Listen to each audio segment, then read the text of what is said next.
بسم الله الرحمن الرحيم رضيت بالله ربا وبالإسلام دينا وبمحمد صلى الله عليه وسلم نبيا ورسولا أبو كيس زكما تشا غيناني بوين زي الله يكا أبايتي دمو تشيرو olwaleero abali mu jeneza abo bangi naye tegeera ekyengere eky'obulamu Allah bwakyatulekedde si ffe tusinga okumutya baleseewo baatutta abamutya abatusinga bangi si ffe otusinga obugagga baatutta abagagga bangi naye atuleseewo tulongoose ku ebyo ebituyitako ng'abantu twenenye gyali kubanga essaawa yonna Allah tumusinkana tuli ku zaadul adiya entanda y'edduwa omulundi ogwayita twatunuulira edduwa nabbi waffe Muhammadin sallallahu alaihi wasallam gye yeekwatangako obulamu bwe teyagitanga yagisomanga ku makya n'akawungeezi nga nabbi tagita olwaleero biidhinillahi taala tugenda kutunuulira edduwa omuntu gy'asoma nga talina mwana anoonyeza omwana n'abula gwe bayita omugumba bantu babiri Allah asobola obbagezesa omusajja n'omukyala nga tebazaala omusajja tazaala nga n'omukyala tazaala byonna Allah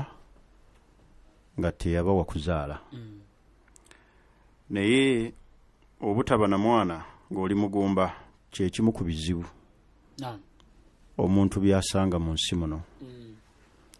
era bw'otaba nnyo mugumiikiriza kumanya nti ekyo Allah bw'atyo bwe yakigera ye kadari ya Allah oyinza okugwa mushiriki olw'okunoonya omwana abamu bafundikira ate bajjeeyo ndwadde kubanga ayinza okukakasa nti omusajja we alabika yatakola ki yatazaala n'anoonya ebbali n'ageza ku buli musajja yenna afundikira afunye endwadde ate ng'agudde ne mu haramu era bw'abeera musajja naye bw'atyo bw'afaanana kati mu bizibu eby'obutazaala bye bimu ku bizibu ebinene omuntu ebisobola okumusuula mu shiriki naye beeranga mugumiikiriza otegeere nti bw'atyo Allah bwe yasalawo ekyokugumiikiriza n'otaba na mwana kye kitone nnyo okusinga ekikolwa ky'okoze ekyokugwa mu shiriki abantu bagenze mu masabo ne banywa buli ddagala lyonna ne babakozesa buli kikyamu lwa kunoonya mwana amaka tegasobola kubeera mu ssanyu na kweyagala nga temuli mwana mu bimu ebisanyusa amaka kwe kubeeramu n'omwana naye ekigambo ky'obutazaala kigambo kinene waliwo abantu Allah batonda nga bw'atyo Allah bwe yabatonda nga tebalina nkwanso zizaala abo bangi abamu oluusi bejjanjaba Allah n'agera ne bazaala abamu oluusi ne bawangaala nga tebalina baana naye nabbi wa Allah subhanahu wa ta'ala ayitibwa Zakariya yasoma edduwa oluvannyuma lw'emyaka egyali gisusse 7 myaka 7 Allah nabbi Zakariya alayhi salam Allah n'amuwa omwana mu myaka egyo 7 kati kitegeeza omuntu buli yeesigamira Allah n'amusaba n'agumiikiriza n'atawakkala gyali Allah subhanahu wa ta'ala amuteerawo amakubo naye nabbi Zakariya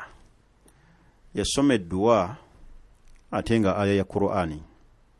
suratul anbiya aya y'e89 yagaa nti rabbi la tadharni farda wa anta khayrul warithin eyedduwa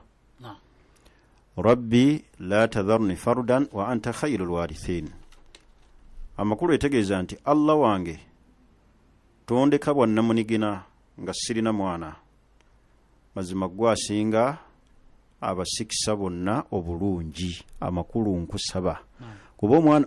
omuntu buli wazaala omwana aba ataddewo omusika agenda omusikira waatali oyo ye Abdurrahman nga kaanako buli woozaala oyo ye gundi omukulu ogwo gusigalawo naye omuntu bw'afa nga talese mwana alese ki bodda ku sayidi y'abali abatali basiraamu bo balina eŋŋombe ega nti atalizaala talizuukira singa tulekaawo bujji lyonna kye bategeeza nti atalizaala talizuukira kye bategeeza nti omuntu okuba nga talina mwana kweggamba aba talina kyaleseewo talinawo kyonna kyonna puruufu yonna kyataddewo kati okuba n'omwana kikulu at least Allah akuwa abaana n'obazaala kubeera mulimu era Allah baagezesa nga gwazaala Allah n'amujjulula at least oli n'alaba ku malaalo naye ng'agamba nazaala omwana wange yafa ali wali naye abantu Allah abagezesa n'aba nga talina kibumbe kyonna ku nsi abamu bala bagenda mu malwaliro neyeteeka ebigoye mu lubuto n'alimba ali lubuto nabba omwana mu ddwaliro talina mwana kigambo ky'omwana kigambo kikulu gwamulina olaba ng'ekitali kyengera naye atamulina alaba nga kyatuulidde kizito kinene Sheikh waliwo balina n'engombe egamba nti afazaali ozaala omuwala aba mutuufu oyo afazaali omulalu omwana omuwala no egaalo bw'atisi obeera n'omwana omuwala naye n'ofa nga tozaaliddeeko ddala awo yaba ayogedde bulungi batayogedde bulungi ate omwana omuwala alina kizibu ki okuba n'omwana yenna oba muwala oba omulenzi zaala omwana mulimu abantu bangi nga balina ebitiibwa mu ggwanga bayinza okuba be baddeera ekifo ekyokusatu bw'omenya amadaala agali mu nsi naye nga tebalina mwana sente weeziri obuyinza abulina amaanyi agalina ebifo abirina eby'amaanyi naye nga talina mwana shekumala kiruma abakulu abamu kubayogeddeko omu yemirira alempi n'agamba oyo ayogedde lwakuba talina mutima guzaala nga talumirirwa tamulina kati omwana kintu kikulu muntu eyali ekoze bikyamu genda kubba mwana mu ddwaliro omusajja omukulu oba omukyalo omukulu oba kulimba bba nazadde kigambo ky'omwana kinene naye abamu tulabanga ekitali kiki omuntu asobola okukola buli kintu kyonna ekibi afuna omwana naye ekyo si kyewalikoze sabanga edduwoge nti rabbi la tadharni fardan wa anta khairu lwarithin kyolina okukola ekyokubiri nga omaze okusoma edduwa eyo al-ikthaaru min al-istighfar okuyitiriza okwegayirira Allah okusonyiwa n'okumusaba Allah subhanahu wa ta'ala okumwenenyeza gyali yitiriza nnyo istighfar faqultu astaghfiru rabbakum innahu kana ghaffara yursilu as-samaa alaykum midrara wa yumdidukum bi amwalin wa banin istighfar yewo jitiriza waliwo ekyafa ekyajjibwa ku Ibn Baz omusajja yajja n'ambuuza n'amugamba nti ya sheikhi makathtu 10 sanawati maze emyaka 10 nga nawasa naye sirina mwana Ibn Baz n'amugamba nti akthiru min al-istighfar yitiriza nnyo okukola istighfar wa ba'da sanatayn oluvannyuma lw'emyaka 2 omusajja yajja bil bushra n'amawulire ag'essanyu n'agawa sheikhi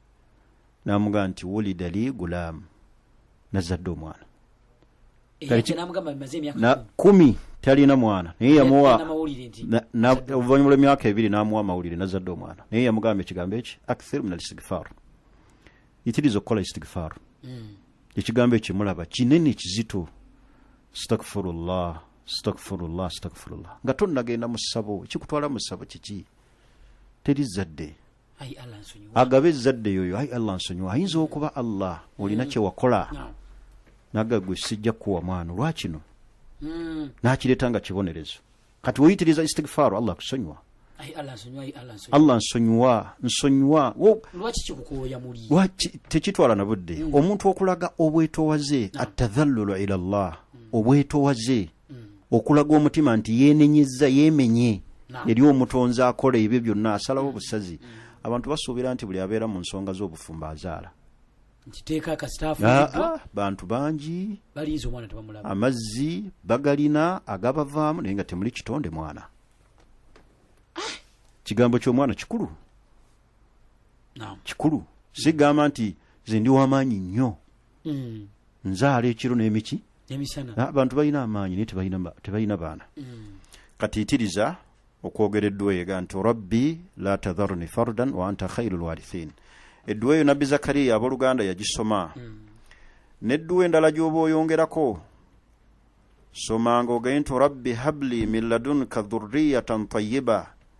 innaka samiu du'a suratu ali imran aya ya 38 eyo nayo gisomenga allah ajja kuwa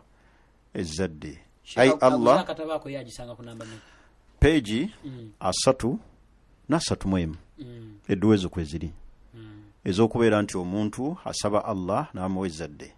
kati edduwa ega nti rabbi habli min ladunka dhurriyatan tayyiba innaka samiu du'a getegeeza nti ai allah mpa okuva gy'oli ezzadde eddungi mazima ggwe muwuliza w'edduwa awulira edduwa era ai allah ggwe omulabi waabo abali mu buzibu ntusoba allah obeere ng'ompa ezzadde bano yabaluganda edduwa zino muzikwate kati eno zino aya za qur'ani ate edduwa nabbi wa allah omulamba zakariya talina mwana oli yeewuunya omukulembeze akulira abantu oba akulira magye oba akulira parliament ng'alaba talina mwana n'akyewuunya naga omuntu akulira parliament nawa nga talina mwana naye ate ono nabbi yamala emyaka 7 talina wano wenjagala okukakasiza abasiraamu abatuuliza obutaggwanga mu ssuubi never toluuzinganga hope buli kiseera beera neki omuntu wakakasa nti talina ssuubi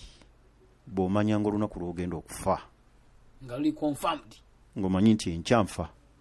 olwo essuubi olijjangayo naye atamanyi nti ddi lw'ogenda kufa lwaki oggwamu essuubi allah akola ebyamagero ebyewuunyisa kati edduwa zino muzeekwateko muzisabe nga allah subhanahu wataala enkya tujja tunulira edduwa omuntu gy'asaba allah amwongere ku ssente z'olina tezikumala zigaziwe zikole ki zeeyongere nabbi yagisabira anas bun malik yafa yasinga mu basahaba ssente enkya gye tujja okutunulira biidhnillahi taala